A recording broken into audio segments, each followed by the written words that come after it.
उनके दिमाग में वो किसी चीज को जानने की क्यूरियोसिटी नहीं बची है किसी के दिमाग में। मतलब बचपन से ही उन बच्चों को ऐसे ढाल दिया जाता है कि बस तुम पैसा कमाओ, ये करो ये करो।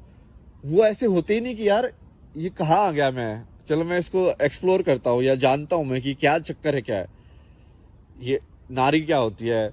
वो एक उसको एक इमेज दे दी कि ये फीमेल जो होती है वो उसका ये रोल होता है सोसाइटी में कि हाँ वो तेरे से तुझे उससे शादी करनी है। और ये ऑब्जेक्टिव तो है नहीं, ऑब्जेक्टिव नहीं है मतलब कि इसको बाहर से तो तुम कोई मापदंड तो है नहीं। अरे यार देखो, वैसे भी किसी सोच का मापदंड हो ही नहीं सकता। कभी कोई जज इस चीज पे रूलिंग दे सकता है कि मैंने क्या सोचा है? दे सकता है क्या? हो ही नहीं सकता ना। जिस दिन तुम विचार को एज इट इज पकड़ना सीख जाओगे साइंस, उस दिन मैं बोल दूंगा कि मैं प्रूफ भी दे दूंगा तुमको। समझ रहे हो? क्या तुम विचार को पकड़ सकते हो कि मैंने इस पेड़ को देख के मैंने क्या सोचा? एग्जैक्टली बताओ। तो वो विचार तो है ना, लेकिन तुमको पता है विचार है, बट क्या उसका भौतिक है प्रूफ? कोई क्या भौतिक तरीके से उसको किसी एक्सपेरिमेंट के थ्रू प्रूफ किया जा सकता है? तुम इलेक्ट्रिसिटी देख सकते हो, तुम ये ट्रूथ या फॉल्स बता सकते हो कि हाँ इस बंदे ने लड़खड़ा के बोला, पैटर्न निकाल निकाल के, बट एग्जैक्टली विचार क्या है उसका वो बताओ। जबकि वो भी एनर्जी की मूवमेंट है, उसका भी एक सिग्नेचर है। जैसे इलेक्ट्रिक मैग्नेटिक वेव्स का, लाइट वेव्स का सिग्नेचर है, वैसे उसका भी एक सिग्नेचर है। बट तुम उस सिग्नेचर को पढ़ नहीं पा रहे हो, ठीक है? वो सिर्फ अंदर से पढ़ सकते हो तुम। तो इसमें फिर दिक्कत क्या होती है कि अब जैसे मान लो मेरे से कोई क्वेश्चन पूछेगा, ठीक है कि भाई तू एनलाइटन है क्या? भाई तूने क्या क्या मिल गया भाई तेरे को? भाई तू ऐसी ऐसी बातें क्यों कर रहा है? क्या हो गया तेरे को? पागल हो गया क्या तू? क्या ये एनलाइटनमेंट किस चक्कर में पड़ गया? या ऐसा कोई भी क्वेश्चन बेसिकली इंडिया में मान लो कि पूछे, क्योंकि इंडिया में एक्चुअली ज्यादा डिसबिलीव या जो भी है, डिसबिलीव भी नहीं बोलेंगे, मतलब इग्नोरेंट ज्यादा है लोग अब आज के टाइम में। उनके दिमाग में वो किसी चीज को जानने की क्यूरियोसिटी नहीं बची है किसी के दिमाग में। मतलब बचपन से ही उन बच्चों को ऐसे ढाल दिया जाता है कि बस तुम पैसा कमाओ, ये करो ये करो। वो ऐसे होते ही नहीं कि यार ये कहाँ आ गया, मैं चलो मैं इसको एक्सप्लोर करता हूँ या जानता हूँ मैं कि क्या चक्कर है, क्या है ये, नारी क्या होती है। वो एक उसको एक इमेज दे दी कि ये फीमेल जो होती है वो उसका ये रोल होता है सोसाइटी में कि हाँ वो तेरे से तुझे उससे शादी करनी है। और फिर वो ऐसे ऐसे तुम ये कर लेना, वो कर लेना, 2-3 तरीके से कहानी जा सकती है। और बस वो उसी को मान लिया उसने। नहीं, फिर नारी बहुत कुछ हो सकती है भाई, तुमको क्या मतलब, रिश्ते तो तुम बना, तुम्हारे ऊपर है ना बनाने के। मतलब कल को यदि हम नया कंसेप्ट ऑफ फैमिली निकाल दे कि भाई पापा के भाई को चाचा बोलने के बजाय कुछ और रिलेशन निकाल दिया हमने, ठीक है? जैसे मुस्लिम लोगों के फैमिली के रिलेशन अलग होते हैं, हिंदू लोगों के अलग होते हैं, ऐसे हर जगह के अलग अलग है। बट भारत के तो सारे लोग अब इतने ही ज्यादा वैसे अनपढ़ टाइप के हो गए हैं, मतलब कि उन लोगों को वो वर्ल्ड को देख ही नहीं रहे हैं कि जीवन जीना जरूरी नहीं है कि भाई ऐसे ही हो। मैं आपको अपना एक्सपीरियंस बताता हूँ। मैं जो घूम रहा था ना, जैसे कुछ बॉर्डर के जो गांव वाँव है ना, वहाँ पे आई थिंक अभी भी होता होगा। और ये दिक्कत क्या है ना कि ये लोग अब बताते ही नहीं है, जो कि ये मेन स्ट्रीम मोरालिटी बहुत ज्यादा हो गई ना। तो मेन स्ट्रीम मोरालिटी होने की वजह से कुछ भी, और ये हमने वेस्ट से लिया, ये मेन स्ट्रीम मोरालिटी वाला ये यहाँ पे ज्यादा होता है। यहाँ पे प्रोपेगेंडा कर करके ये पहले सिगरेट का प्रोडक्ट बना देते हैं, ठीक है? सिगरेट का प्रोडक्ट इन्होंने ही बनाया। टोबैको का यूज तो भारत में कितने सालों से है भाई, तंबाकू कितने सालों से यूज कर रहे हैं हम, ठीक है? अलग अलग तरीके से लोग कभी हुक्का बनाते, कुछ ये बनाते, अलग अलग मशीनें या जो भी है, ठीक है? बट इन्होंने क्या किया, उसके अंदर केमिकल उनको पता था ये एडिक्टिव है, तो लोगों को फटाफट कैपिटलिस्टिज्म के नाम पे बेच बेच के आदत लगा दी, सबकी कैंसर वैंसर करा दिया। और बाद में बोलते हो उप्स, तो फिर बाद में पूरी गवर्नमेंट फिर पूरा प्रोपेगेंडा चलाती है ये तंबाकू हानिकारक है। अरे भाई तंबाकू हानिकारक नहीं है, तुम्हारी ये सोच हानिकारक है। तंबाकू तो इतने टाइम से था, लोग पागल नहीं हुए तुम्हारी तरह ऐसे किया उसके, तुम उसको बेच बेच के, बच्चों को बेच बेच के, आदत लगा लगा के, और फिर उससे पैसे कमाओ। समझ रहे हो?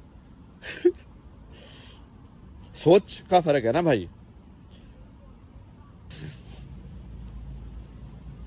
और ये अब ये इंडिया में भी यही चलन हो गया, इंडिया में भी ऐसे ही होता है, मेन स्ट्रीम मोरालिटी बना दी गई है कि ऐसे ही हो सकता है। और ये दोनों साइड मतलब जो भी 2 या 3 जितनी भी साइड है, सारी साइड एक्चुअली यही कर रही है इंडिया के अंदर। तो जो बस वो कुछ चीजों में मतभेद कर देती है, जैसे कि इन्होंने ये साइंस को मेन स्ट्रीम मोरालिटी बना लिया है, ये लेफ्ट वाले जिनको बोलते हैं, ठीक है, उन्होंने साइंस को मेन स्ट्रीम मोरालिटी बना लिया है कि साइंस हमारा भगवान है। अब वो भी सच नहीं है, ठीक है। अब दूसरे वाले लोगों ने क्या किया कि उन लोगों ने ये क्या बोलूं मैं, मतलब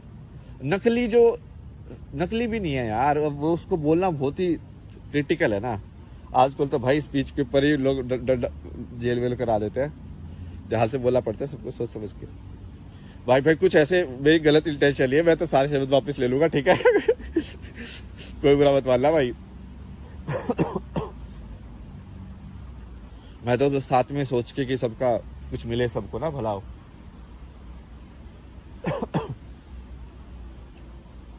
जैसे ये रामदास भी बोलता है उसको कि उसने जब बाहर के पर्सपेक्टिव से उसको देखा तो उसको लगा कि ये सारे इंडिया के जो रिचुअल हैं वो वैसे तो ठीक है, बट लोग उनको बहुत रोबोटिक तरीके से कर रहे हैं।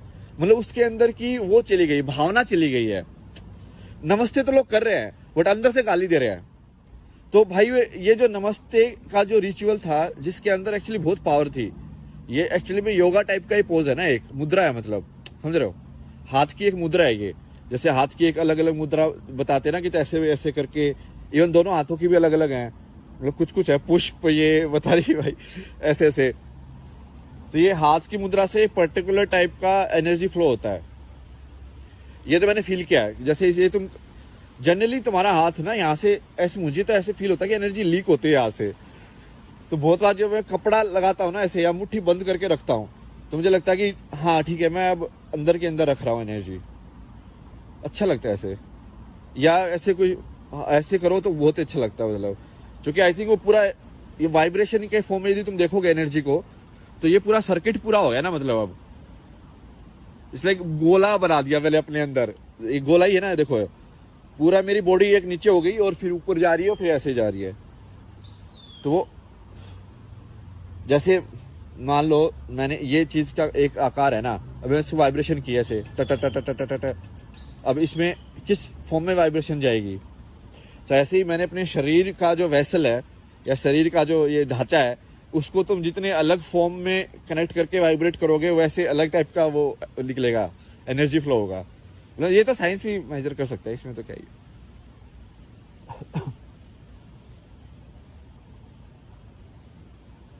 तो वही है। तो अब उसमें अब इंडिया में जो दूसरी साइड वो हो गई है कि जो ये सब कर रही है बट नकली तरीके से कर रही है, बिना दिल के कर रही है, नकली भी नहीं बोलेंगे उसको, क्योंकि वो एक्चुअली कर्म तो हो रहा है। मतलब मंदिर की घंटी तो बज रही है, बट मंदिर की घंटी से जो तुम्हारा ध्यान की प्रक्रिया में जो तुम्हारी मदद होनी चाहिए थी कि तुम उस घंटी को सुनते ही तुम्हारा सारा ध्यान वहां पे आ जाए, समझ रहे हो। क्योंकि वो ये तो बुद्धिस्ट लोग जो हैं ये उसको ध्यान के लिए यूज करते हैं ना घंटी को, ऑब्जर्व किया तुमने कभी, इट्स लाइक टन।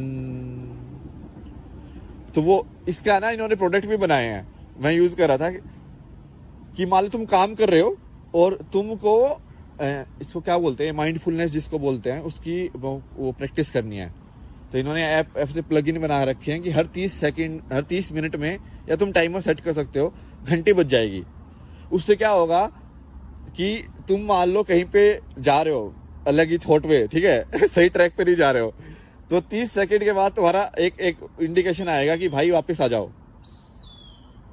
यदि तो सोच में कि लग ये हो जाएगा वो हो जाएगा, ऐसे करना है और भाई सोचे जा रहे हो, या फिर तुम जैसे माइंडलेसली ब्राउज करते रहते ना कि इस पे ये खोला वो खोला, तो 30 सेकंड में जब वो घंटी बजेगी तो तुमको फिर से ध्यान आएगा कि मैं ये क्यों कर रहा हूं।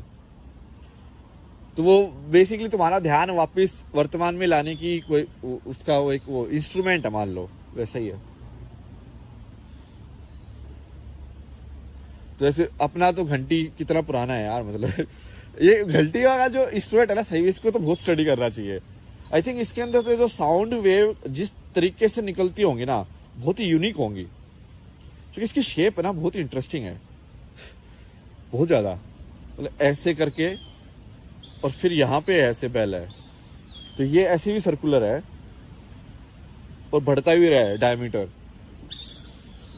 क्योंकि जनरली जैसे पानी के अंदर तुम पत्थर मारते हो तो वेव वैसे भी अपने आप ही डायमीटर में बढ़ती है, और उसी को मतलब एक्स वाई में देखने के बजाय जेड एक्सिस में देखा इन्होंने ऊपर,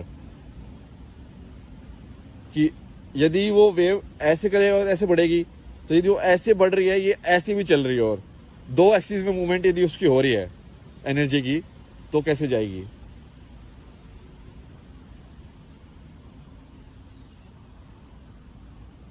इसके कोई सॉफ्टवेयर है क्या इसका, जिसमें मैं सारे चीजों का इसने बनाए हो, सिमुलेशन सॉफ्टवेयर की घंटी ऐसे बजती है तो कैसे एनर्जी का कैसे होगा। बन तो सकता है यदि वो मेटल की प्रॉपर्टी के हिसाब से, कि ये मेटल यदि अपने आप से इतनी फोर्स से मैं टकराऊंगा तो जो साउंड वेव कितनी फ्रिक्वेंसी की निकलेंगी, बन तो सकता है। मैं इतना पढ़ा ही लिया यार इंजीनियरिंग में मैं ज्यादा ध्यान था ना इसमें, फोटोग्राफी में।